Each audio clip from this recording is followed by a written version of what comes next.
नमस्कार, ताज़ा अपडेट के साथ मैं हूं आपके साथ अशोक वर्मा। आप देख रहे हैं टीवी 20 न्यूज़। अपने अपने क्षेत्र की खबरें देखने के लिए बने रहिए मेरे साथ। अब शुरुआत करते हैं खबरों का सिलसिला। उत्तर प्रदेश सरकार के पंचायती राज मंत्री ओम प्रकाश राजभर ने मंगलवार को अतरौलिया विधानसभा क्षेत्र में जन चौपाल कार्यक्रम के तहत खिरड़ी, दादर और अहिरौला का दौरा किया।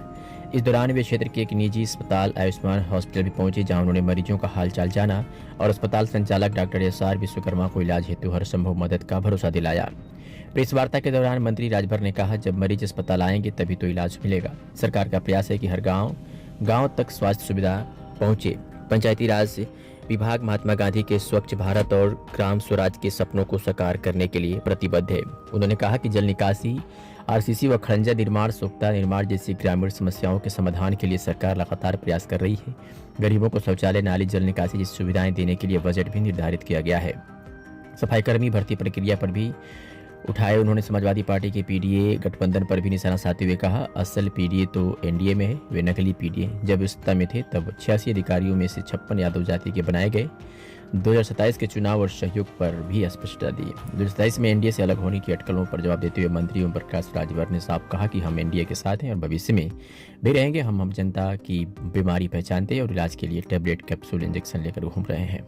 अंत में आयुष्मान हॉस्पिटल के डॉक्टर एस.आर. विश्वकर्मा ने मंत्री राजभर का आभार प्रकट किया और मरीजों को बेहतर स्वास्थ्य सेवा देने की प्रतिबद्धता दोहराई। सर, अगर हम आज आपका अतरौलिया में आज सुबह से पहला दौरा है, ऐसे में सर अतरौलिया की जनता बड़ी उम्मीद भरी निगाहों से आपको देखती है। जैसे मैं उदाहरण लोहरा में जल जमाव को लेकर काफ़ी दिनों से बड़ी समस्या थी, जिसे आपके द्वारा जल जमाव की समस्या समाप्त हो गई। मगर सर लोहरा जैसे तमाम गांव में ऐसे उदाहरण पड़े हैं जहां भी आज भी जल जमाव, नाली का बहाव और पानी निकासी की सुविधा नहीं है। ऐसे में सर उनके लिए आपके पंचायती राज विभाग द्वारा क्या किया? कि आज हम डॉक्टर एस.आर. विश्वकर्मा जी के यहाँ आए हैं आयुष्मान हॉस्पिटल में। जब मरीज यहाँ आएगा तभी ना दवाई देंगे जी। मरीज यहाँ आएंगे तो उनका समुचित इलाज होगा। उसी तरह पंचायती राज विभाग, उत्तर प्रदेश सरकार कटिबद्ध है जो समस्याएं हैं उसके समाधान के लिए। प्रयास हम लोगों का हो रहा है कि जो भी गांव में जल निकासी की समस्या, जो राष्ट्रपिता महात्मा गांधी जी का सपना था स्वच्छ भारत, ग्राम स्वराज का, उसी सपने को साकार करने के लिए पंचायती राज विभाग कटिबद्ध है। चाहे वो जल निकासी के लिए नाली बनाना हो, चाहे आवागमन के लिए खड़ंजा लगाना हो, आरसीसी बनाना हो, डमरू लगाना हो। उसके साथ साथ गाँव में जैसे अगर नाली बनाने के लिए व्यवस्था नहीं है तो दरवाजे पर बहुत से गरीबों को देखते हैं कि दरवाजे पर गड्ढा खोद करके वो पानी इकट्ठा करते हैं दिन भर रात भर का और फिर बाल्टी से बाहर फेंकते हैं। तो उनके लिए हम लोग पैसा देते हैं सोख्ता बनवाने के लिए कि अपने दरवाजे पर सोख्ता बनवा लो, और सोख्ता बनवा करके और आपका पैसा नहीं लगेगा, सरकार का पैसा लग रहा है। सर प्रदेश में लगभग 1,57,000 सफाई कर्मी हैं। इसके बाद भी गांव में सफाई व्यवस्था बद से बदतर हालत में, खास तौर से राजभर बस्ती, निषाद बस्ती, हरजन बस्तियों में। तो सर ऐसे में 1,57,000 सफाई कर्मियों के बावजूद भी गांव की दुर्दशा है। ऐसे सफाई के मामले में ऐसे क्यों? देखिए, पहले तो नियुक्ति हुई जब, तो नियुक्ति के समय ही ध्यान सरकार ने नहीं दिया। और क्योंकि जिसका जो काम है वो काम पर अगर नियुक्ति हुई होती तो हम समझते हैं कि आज ये समस्या नहीं होती। नियुक्ति निकली, सरकार ने निकाला और छूट दे दिया। अब सभी समाज के लोग उसमें भर्ती हो गए। जो उस काम को नहीं कर सकते वो भी भर्ती हो गए। इधर हम लोगों ने प्रयास किया है, हम लोगों ने एक कमेटी बनाई है और अभी हम लोग जो हमारे पंचायत सचिव हैं, पंचायत सहायक हैं, बीडीओ पंचायत हैं, हम इनकी उपस्थिति अभी हम उनके दफ्तरों में कराने के लिए हम आधार आधारित अटेंडेंस हम शुरू करने जा रहे हैं। कार्रवाई प्रचलित है। उसके बाद हम सफाई कर्मचारियों के लिए भी जो हमारे यहाँ पंचायत भवन बने हैं, पंचायत सचिवालय बने हैं, तो वहाँ उनकी उपस्थिति के लिए हम लोग व्यवस्था बनाने जा रहे हैं कार्रवाई में प्रचलन है। जिस दिन ये कार्रवाई सचिवों की हो जाएगी उसके बाद तो उस पर कार्रवाई होगी। हम लोग भी उसके लिए चिंतित हैं कि जल्दी ये व्यवस्था हम लोग लागू करें कि जिसकी जहाँ ड्यूटी लगी है वो अपनी ड्यूटी पर उपलब्ध रहे। सर एक तो आपका बड़ा तगड़ा आपने इस पर जोर दिए थे कोटे में कोटा, सर इसमें सुप्रीम कोर्ट का भी आदेश हो चुका है, फिर अड़चनें कहाँ तक रह गई? देखिए अड़चन कोई नहीं है, अड़चन कहीं नहीं है। आपने देखा होगा कि पिछली बार सरकार को मैंने इसी नाते छोड़ दिया था कि जब राघवेंद्र सिंह जी पूर्व रिटायर्ड जज हाई कोर्ट, उनके नेतृत्व में सामाजिक न्याय समिति रिपोर्ट की समीक्षा हुई। 7, 9, 11 7% पिछड़ा, 9% अति पिछड़ा, 11% सर्वाधिक पिछड़ा। उन्होंने रिपोर्ट प्रस्तुत किया सरकार को। हमने उसको लागू करने के लिए दबाव बनाया तो देश के प्रधानमंत्री जी ने बुलाया और ये कहा कि हम राष्ट्रीय स्तर पे लागू करना चाहते हैं, आप प्रदेश पे चाहते हो, अभी रुक जाओ। हमने कहा नहीं, हमने जनता से वादा किया है प्रदेश में लागू करने के लिए। तो देश में रोहिणी आयोग का गठन हुआ और रोहिणी आयोग ने रिपोर्ट भी सौंप दिया है और पूर्व राष्ट्रपति रामनाथ कोविंद जी के नेतृत्व में 5 सदस्यीय टीम बनी और उसकी समीक्षा भी हो गई रोहिणी आयोग की रिपोर्ट में।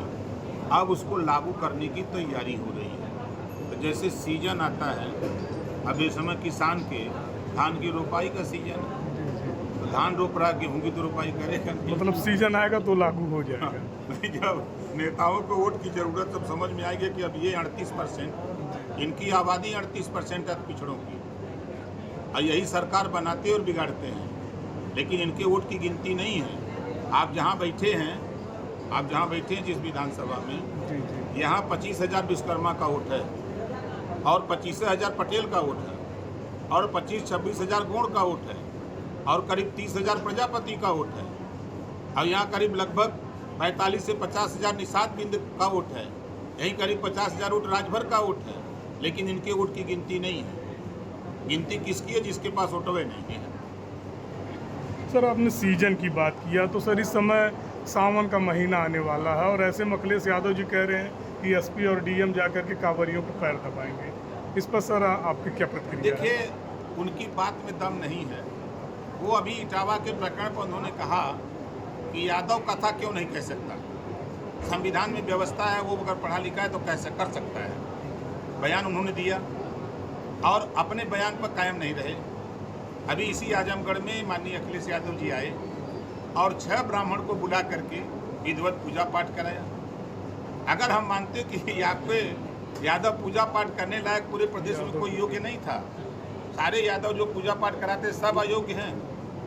एक तरफ तो आप आरोप लगाते हो कि हम कर सकते हैं और दूसरी तरफ वही पुरानी व्यवस्था में आप चले गए कि बुला करके आपने पूजा पाठ करवाया।